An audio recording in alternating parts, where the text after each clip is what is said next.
Olá, tudo bem com você? Eu sou Ana Rício e adoro fazer pão de fermentação natural. Se você está aqui, é porque você gosta ou porque você quer aprender, não é mesmo? E na aula de hoje eu vou responder a dúvidas sobre a mistura. É isso aí, se você tem dúvidas sobre essa etapa tão importante do pão, então você está no lugar certo e na hora certa.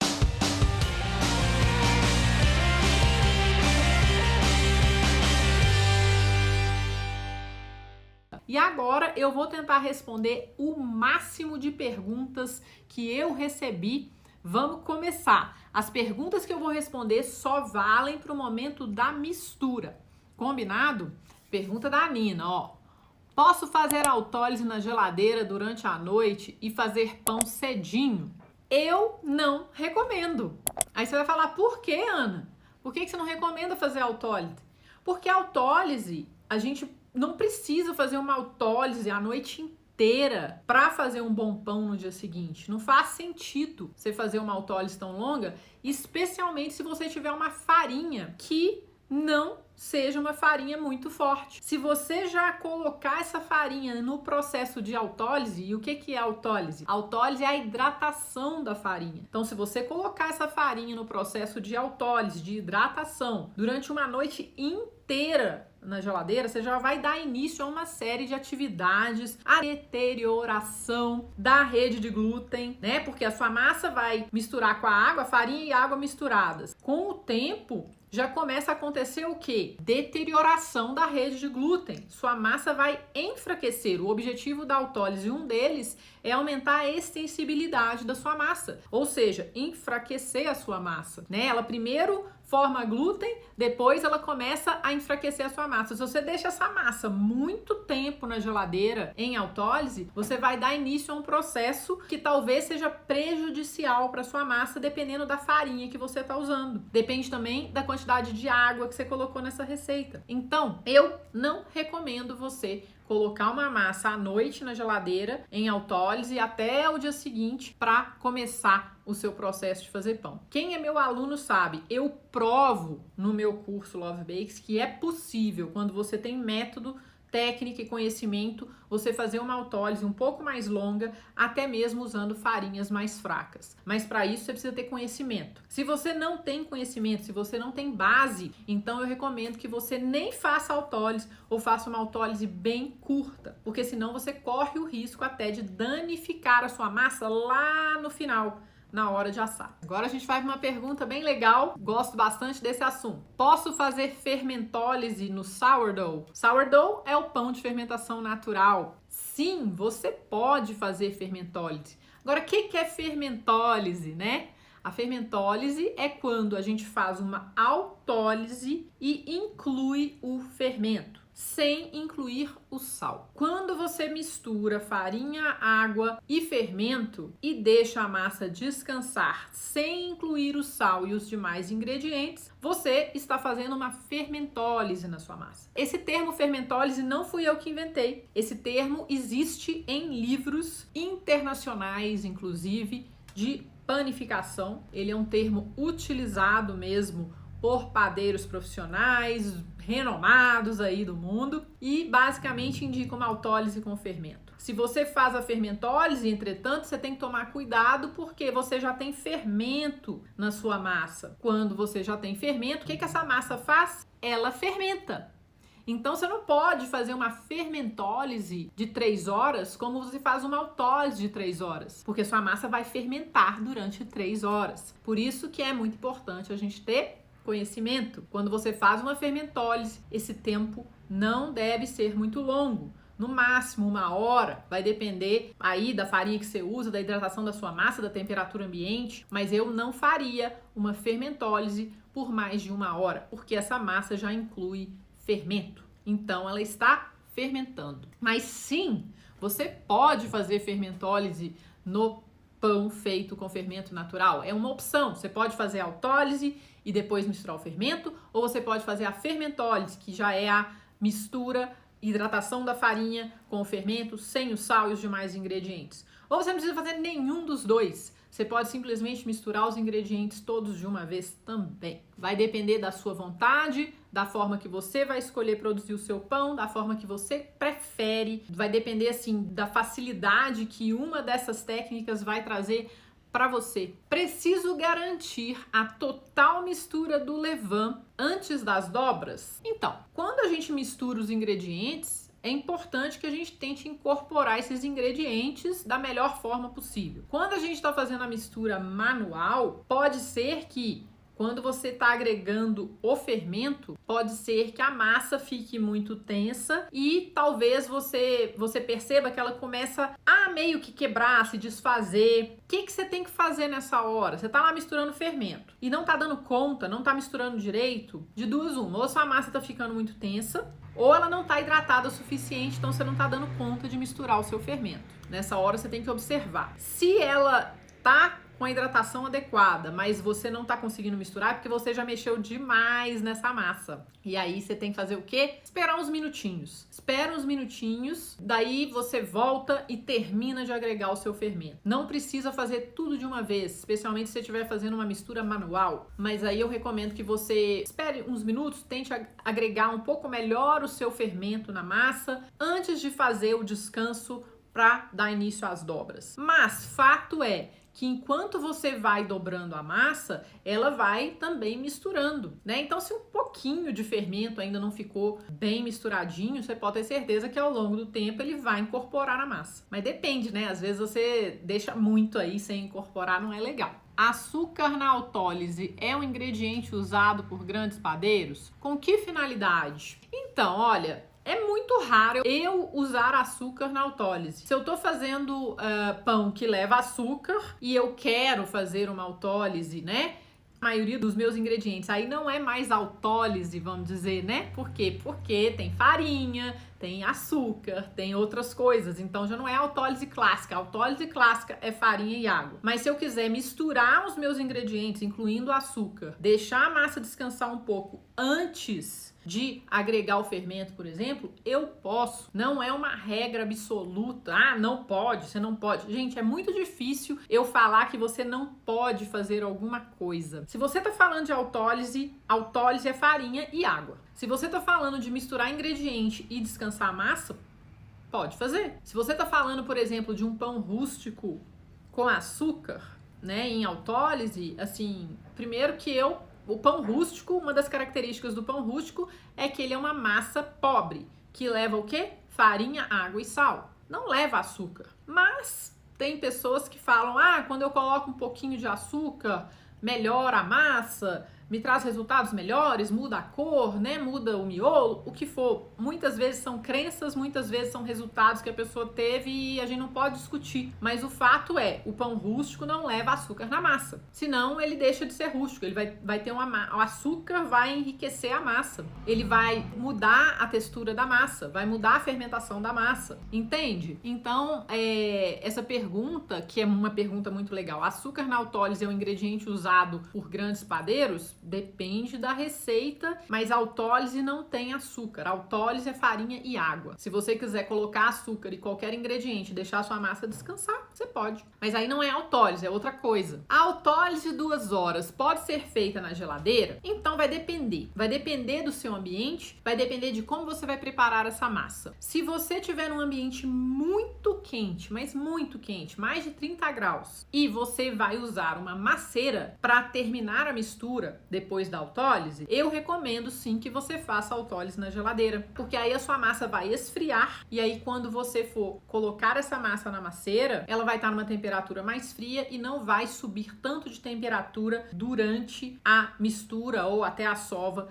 dentro da maceira. Se você está num lugar frio e você vai fazer a mistura à mão, eu não colocaria a massa em autólise por 2 horas na geladeira. Eu deixaria em temperatura ambiente tranquilamente e aí eu conseguiria lá, né, que a autólise tivesse um resultado até melhor, porque a geladeira atrasa as atividades enzimáticas. Então você tá em uma temperatura um pouquinho mais quente que a geladeira Isso vai ajudar no início aí das atividades enzimáticas, na liberação do açúcar para o seu fermento, que é um dos objetivos da autólise, na melhoria da extensibilidade, na coesão da massa, no início do desenvolvimento do glúten. Tudo isso vai começar um pouco mais rápido porque a massa está em temperatura ambiente. E são só 2 horas, não tem problema. Depois você vai lá e acrescenta o resto dos ingredientes manualmente, tá tudo certo. Então vai depender da sua temperatura ambiente e do seu objetivo com essa massa na hora da mistura final do fermento e dos demais ingredientes. Ana, aqui faz frio e vai esfriar mais. Até quanto posso aquecer a água para a autólise? Então, vamos lá. Olha só, basicamente você vai aquecer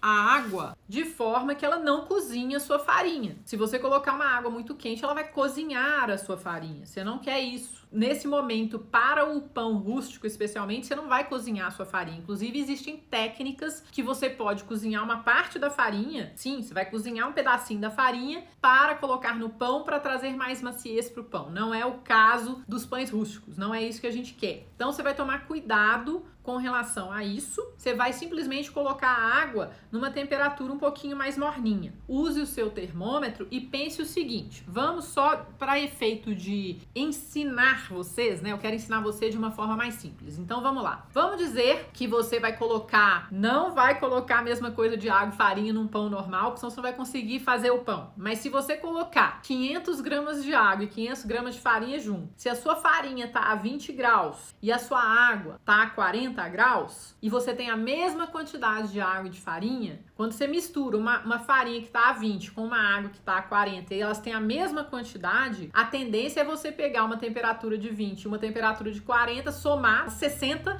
dividido por 2 dá 30. Então, se você pegar a água a 40, colocar mesma quantidade de farinha a 20, dá mais ou menos 30 graus no final, a soma. Sua massa vai ficar mais ou menos 30 graus de temperatura, porque você usou a mesma quantidade de água e farinha, uma estava numa temperatura, outra para outra, você soma as duas, divide por 2. Então, quando você for colocar água, lembra disso, faz a conta. Pense, qual a temperatura do seu ambiente e dos seus ingredientes? Qual a temperatura da sua água? Você está fazendo uma autólise, então não tem fermento, não corre o risco de você matar o seu fermento, mas corre o risco de você cozinhar a sua farinha, você não quer. Não coloque água acima de 45 graus na sua farinha. Eu colocaria no máximo a 40. E aí pensa que no final você vai ter lá uma conta que vai ser a soma dos dois dividido por 2, mais ou menos isso. E aí o que eu recomendo? Eu recomendo que você mantenha a sua massa num lugar mais quentinho. Quando você faz autólise, você já dá início a uma série de atividades enzimáticas que vão ajudar na fermentação, vão ajudar no crescimento do seu pão durante a fermentação, vão ajudar na cor do pão.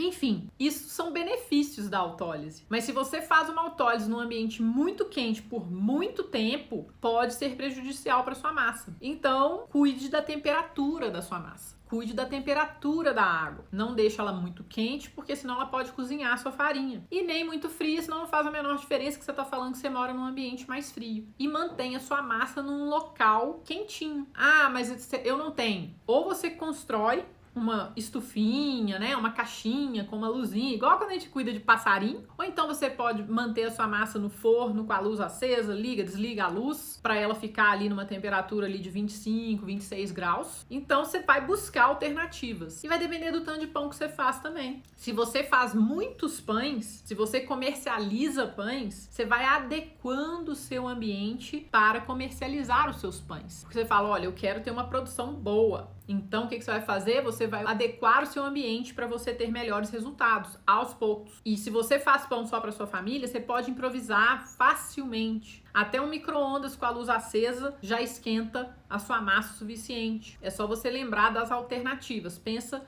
de forma criativa. E para fechar, né, no caso da água, não coloque água muito quente na sua farinha, senão você vai cozinhar a sua farinha. Por isso que a gente tem que ter um termômetro, né? O termômetro super ajuda em todas as etapas do pão e é uma das ferramentas que eu mais recomendo. Todo mundo que queira realmente fazer pães, mas eu faço em casa, não tem problema. Fazer pães deliciosos, crocantes, leves, nutritivos, com sucesso, um dos segredos é saber usar um termômetro, tá bom? Eu coloco o levain na massa quando ele está no pico, Então, a mistura, uma das etapas que acontecem na mistura é a inserção do levain, do fermento natural, certo? Então, eu recomendo que você use o fermento jovem no pico, né? Ou seja, ele chegou ao seu ponto máximo de fermentação e você sabe que ele é um fermento forte, então eu recomendo que você use esse fermento nesse momento, na sua massa, na hora da mistura. Quando você usa um fermento que passou do tempo, que já passou do pico, já caiu, ele vai ter um excesso de acidez. E esse excesso de acidez pode comprometer os resultados do seu pão, da sua produção. Ele pode acidificar muito a sua massa, pode inclusive danificar a estrutura da sua massa. Além de trazer um gosto que não é muito bom, né? Um fermento que está muito ácido vai fazer com que a massa fique muito ácida, mas não é só isso. Esse excesso de acidez vai fazer com que sua massa fique muito elástica, não cresça direito, porque a acidez do fermento ajuda a fortalecer inicialmente a massa, mas quando ela é em excesso, ela quebra a sua massa, quebra a estrutura da sua massa. E aí você vai ter um pão que não vai ter uma estrutura muito legal. O miolo dele vai ser um miolo pesado, vai ser um miolo chicletudo. A casca dele vai ficar muito grossa. Então, se você não quer correr esse risco, eu recomendo fortemente que você use o seu fermento no pico, ou seja, jovem que acabou de chegar no pico, tá assim, no melhor momento para ser misturado, com um monte de bichinho lá dentro que vai fermentar o seu pão, né, com um equilíbrio entre as bactérias e as leveduras selvagens. Esse é o momento de você misturar o fermento na massa. Tem gente que usa fermento mais velho, mas sabe lidar com ele, então tá tudo bem, tá? Mas se você não sabe lidar, se você tá começando agora, eu recomendo que você use um fermento no pico de fermentação, tá bom? Como adicionar aveia em flocos na mistura? Então, depende do que você quer. Você pode, inclusive, cozinhar a aveia em flocos com um pouquinho de água, por exemplo, fazer uma pastinha e misturar isso na sua massa de pão. Fica uma delícia, né? Ela vai dar uma amaciada, inclusive, no seu miolo, vai trazer um gosto gostoso, vai trazer nutrientes para sua massa. Então, eu recomendo que você use dessa forma. É a forma que eu gosto de usar a aveia em flocos. Você pode hidratar a aveia também antes de colocar na sua mistura. Eu não coloco a aveia crua, assim, em flocos dentro do meu pão, mas você pode pôr? Pode pôr, ué. Não tem nenhum problema, depende do seu gosto. Mas eu prefiro fazer assim, fazer tipo uma pastinha com um pouquinho de aveia, um pouquinho de água, cozinhar, esperar esfriar e fazer a mistura disso dentro lá na hora que eu for colocar farinha, água, fermento, tudo, aí eu misturo tudo junto, tá bom? O percentual de levain é calculado sobre o total da farinha, inclusive a farinha do levain?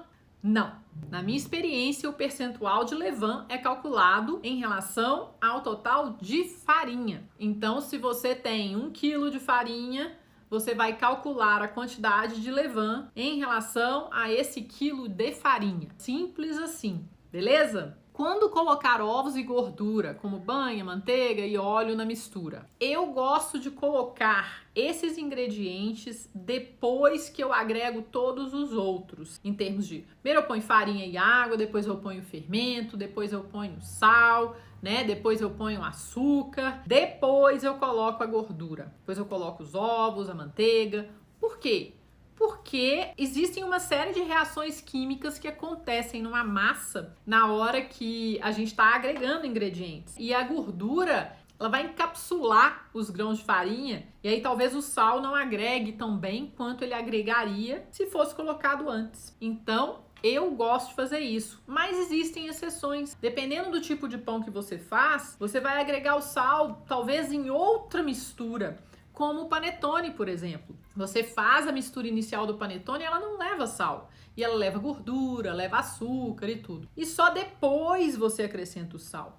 Então tem muitas peculiaridades. Mas normalmente, quando a gente tá, fazendo pão, eu gosto de agregar a gordura depois que eu agrego o sal e o açúcar. Então, varia de pessoa para pessoa, mas na minha preferência, na minha experiência, é assim que a gente faz. E não sou só eu também não, tá? Eu já estudei assim com grandes padeiros pelo mundo e galera também faz assim. Eu queria saber quantos por cento eu posso colocar de recheio no pão? Essa pergunta, ela tem uma resposta bem basiquinha, mas ela tem possíveis outras respostas. Então, o que a gente faz? Uma média de recheio, se você não tem muita experiência, eu não colocaria mais que 15% de recheio na sua massa, inicialmente. Mas se você tem já muita experiência, você pode colocar 20% ou até mais. Esses 20% são em relação ao peso total da farinha. Lembra sempre disso, tá? Então, se eu tô usando 1 kg de farinha, 20% são 200 gramas, tá? Então, se a minha massa tem 1 kg de farinha, eu colocaria, em média, 200 gramas de recheio. Mas depende do recheio, né? Se você considerar uma erva um recheio, você não vai colocar 20%, por exemplo, de manjericão em relação ao peso da farinha, porque senão vai ficar um horror a sua massa. Vai ficar muito forte. Imagina, 200 gramas de manjericão. É muito manjericão. Fica bom, não. Então, você vai diminuir, você vai colocar 2%, você vai colocar a gosto, né? Vai depender do seu gosto, mas não vai ser 20%. Agora, você vai colocar queijo, você vai colocar castanhas, você vai colocar grãos, aí pode ser que seja 15 a 20% do peso em queijo, em grãos. Então, assim, depende do tipo de recheio que você está considerando aí para sua massa. Então, assim, use o bom senso. Se você está começando agora, eu não começaria com muito recheio. Por quê? Porque o recheio pode danificar a estrutura interna da sua massa. Dependendo da farinha que você usa, ele pode enfraquecer a estrutura interna da sua massa. Dependendo da hidratação da sua massa, ele pode atrapalhar a estruturação da sua massa, o crescimento do pão. Enfim, eu colocaria menos recheio e ia vendo o que acontece com a massa na medida que você for aumentando a quantidade de recheio. Para não correr tanto risco de você ter um pão tijolão. Vai aos poucos. O queijo, lembra? Ele tem sal, ele tem gordura, né? A gordura impacta a sua massa. Tudo que você faz vai gerar algum tipo de impacto na sua massa. O recheio não é diferente. Então, é importante você lembrar disso na hora que você toma suas decisões, tanto de quantidade quanto no momento de colocar o recheio na sua massa. Leve em consideração a farinha que você usou, a hidratação da massa, o tipo de pão, a sua experiência, e aí você vai tomar essa decisão com calma, tá bom? E aí aos poucos você vai evoluindo. Lembra, o primeiro pão que você faz não vai ser o melhor pão da sua vida. Quando que a gente pode colocar o recheio? Você vai colocar em diversos momentos. Um desses momentos é a mistura. Por que eu falo um desses momentos? Porque às vezes a sua massa não está pronta para receber um recheio no momento da mistura. Se você estiver fazendo uma mistura manual, você vai comprometer a sua massa se você encher essa massa de recheio nesse momento. Então, o que eu faria? Se você estiver fazendo uma mistura manual, eu colocaria o recheio ao longo das dobras, um pouquinho de cada vez. Nesse momento, a sua massa já vai ter mais estrutura para aguentar o recheio. Agora, se você está fazendo uma mistura mecânica, uma mistura na masseira, né, você está desenvolvendo o glúten da sua massa já no momento da mistura, aí você pode, no final da mistura, agregar com cuidado o recheio, misturar levemente e parar. Se você ficar misturando a massa muito tempo, que tá cheia de recheio, você vai danificar a estrutura da rede de glúten dessa massa. E isso é permanente. No momento que você danifica a estrutura da rede de glúten, você vai danificar lá na frente o quê? O crescimento dessa massa, a leveza do seu miolo. Ah, mas ela cresceu, ela fermentou super bem. Aí na hora que vai assar o pão, vira um tijolo. Por quê? Porque você lá no começo, na mistura, danificou a estrutura de glúten da sua massa. Então, resumindo, se você estiver fazendo uma mistura manual, eu colocaria o recheio aos poucos durante as dobras. Se você estiver fazendo uma mistura mecânica, eu colocaria o recheio no fim da mistura. Quando usamos farinha integral, dá a impressão que vai mais água, que ela aguenta mais água. Por quê? Porque a farinha integral absorve muita água. Ela tem a capacidade de absorção maior do que uma farinha branca, vamos dizer, em igual teor de proteína, por exemplo. Tá? Por quê? Porque a proteína é um parâmetro que a gente usa para entender a força de uma farinha, mas não é só ele. Por exemplo, se eu pego lá no mercado uma farinha branca e uma farinha integral. Normalmente, quando eu olho no rótulo, a farinha integral comum vai ter mais proteína que uma farinha branca, mas ela também tem mais fibra. A fibra absorve água. A farinha branca não tem tanta fibra. Na verdade, ela quase não tem fibra comparada à integral. então ela não absorve tanta água. Mas você tem que tomar cuidado. Por quê? Porque a farinha integral, apesar de absorver mais água, ela tem um potencial formador de glúten menor, em geral, do que uma farinha branca de boa qualidade. O que isso significa? Significa que apesar dela ter mais proteína do que uma farinha equivalente branca, ela não forma glúten como essa farinha equivalente, que é branca, forma. Por quê? Justamente por ela ser integral. E ela tem também o problema que ela tem mais fibra. E essa fibra, que é muito benéfica para o nosso organismo, ela atrapalha o desenvolvimento do glúten da massa de pão. Muitas vezes, quando a gente come um pão 100% integral, ele é um tijolão, porque ele não tem o potencial de formador de glúten como um pão feito com farinha branca, e ele também foi feito usando técnicas incorretas, por falta de conhecimento. Então você tem que aprender a lidar com a farinha integral. Como que eu recomendo que você aprenda a lidar com a farinha integral? Aos poucos. Não coloque um monte de farinha integral numa massa se você está começando a aprender a fazer pão. É mais fácil você começar a aprender a fazer pão com farinha branca. Eu gosto sempre de misturar, nem que seja 10% de farinha integral nas minhas massas de pão. Por quê? Eu gosto do sabor, eu gosto dos nutrientes da farinha integral, eu gosto do aroma, eu gosto da cor que ela traz pro meu pão, principalmente por conta dos nutrientes. E eu vou fazendo o quê? O que eu recomendo para os meus alunos? Ir aumentando gradualmente o percentual de farinha integral em relação à farinha branca. Então você vai aos poucos substituindo e aí você vai aprender a lidar com a hidratação dessa farinha integral. Você vai ver que você vai precisar pôr um pouquinho mais de água. Quanto mais farinha integral você coloca, você vai pôr um pouquinho mais de água sem danificar a estrutura da sua massa. Então, apesar da farinha integral absorver mais água, aguentar mais água, cuidado para você não encharcar essa farinha e aí você vai ter um pão tijolão. Porcentagem de hidratação. Como saber? Então, essa é uma pergunta que para todos nós ela é uma dúvida recorrente. A porcentagem de hidratação é algo que muda de um dia para o outro, inclusive se você estiver usando a mesma farinha. Por quê? Porque pode ser que um dia esteja mais úmido do que o outro e você acredita que a umidade faz diferença? Farinha tem um percentual de umidade. E se a farinha está mais seca ou mais úmida, vai fazer diferença a quantidade de água que você coloca nela, mesmo que seja a mesma farinha. Então, como que você vai saber a porcentagem de hidratação da farinha? Primeiro, você vai ter que entender se essa farinha é uma farinha forte ou se é uma farinha fraca, se ela aguenta muita água ou se ela não aguenta muita água. Para você saber isso, você precisa conhecer, vamos dizer, o mínimo sobre os aspectos nutricionais dessa farinha e também sobre as especificações técnicas da farinha. Eu tenho aulas que eu explico isso no meu canal do YouTube, detalhadamente, não vou falar sobre isso aqui, mas isso vai influenciar a quantidade de água que você coloca na farinha. Uma coisa que você pode fazer, que é o que eu recomendo para os meus alunos, é colocar a água aos poucos. Nunca chegue e fala assim,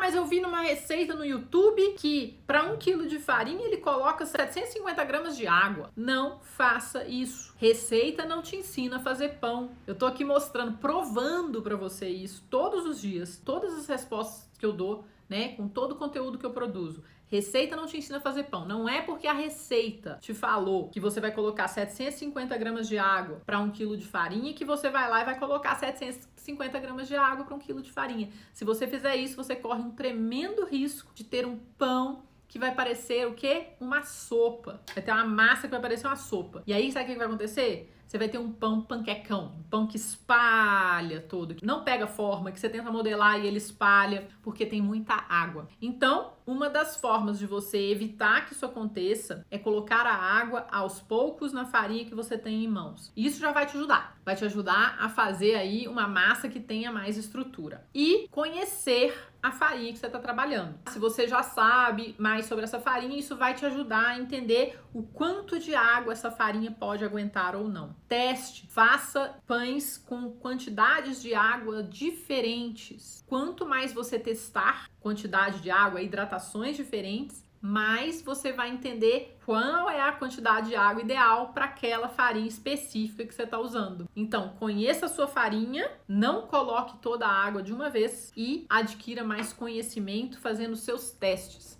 Daí você vai saber qual é o percentual de água ideal para a massa de pão que você está fazendo. Se eu colocar muito levain na massa, tipo 500 gramas de massa para 200 gramas de levain, isso pode prejudicar? Eu vou considerar esses 500 gramas de massa para 500 gramas de farinha. Por exemplo, se você coloca 500 gramas de farinha e 200 gramas de levain, você está colocando aí 40% de fermento nessa massa. É bastante fermento. O que vai acontecer na sua massa quando a sua massa tem muito fermento? Mais rápido essa massa vai fermentar. Mais acidez do fermento eu vou jogar nessa massa. São questões que eu tenho que pensar na hora de tomar essa decisão. Eu quero que essa massa fermente mais rápido? Essa massa precisa desse tanto de fermento? Dependendo da massa que você estiver fazendo, se você estiver fazendo uma massa muito enriquecida, que tem muita manteiga, muito açúcar, provavelmente ela precisa de mais fermento, dependendo do que você quer para ela. Pode ser que sim. Mas vamos dizer que a gente está fazendo aqui um pão rústico, um pão comum,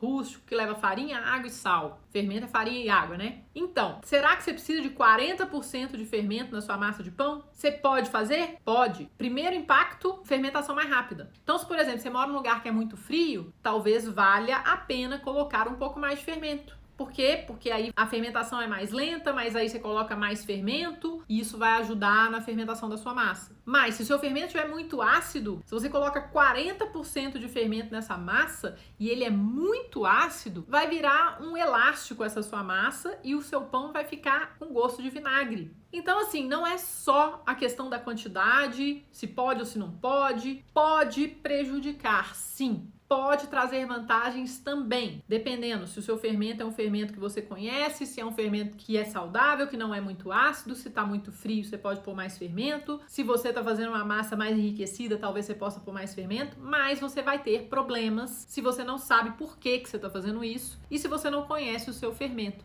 Principal efeito, fermentação mais rápida. O pior efeito, excesso de acidez, massa muito elástica, massa com perda de estrutura por excesso de acidez também. Tudo porque você colocou fermento demais. Mas se você sabe lidar, se você tem experiência, aí tá tudo certo. Você pode usar porque você sabe como lidar. Qual a característica de um pão quando a massa não foi hidratada suficientemente? São várias coisas que podem acontecer quando você não hidrata a sua massa adequadamente. Uma delas, a principal, é você ter um pão tijolão. Basicamente, vira uma pedra o seu pão. Por quê? Porque ele não tem água suficiente para formar o gás carbônico, para expandir o miolo. Isso já é um ponto. Essa é uma característica. Quando você está lá preparando a sua massa de pão, a mão na massa mesmo, e não tem hidratação suficiente na massa, você vai perceber que ela tá seca, tá ressecada, tá difícil de manusear, tá difícil de incorporar os ingredientes. Então você vai falar, nossa, essa massa tá precisando de um pouquinho de água. E você vai adicionando um pouquinho de água de cada vez. Não siga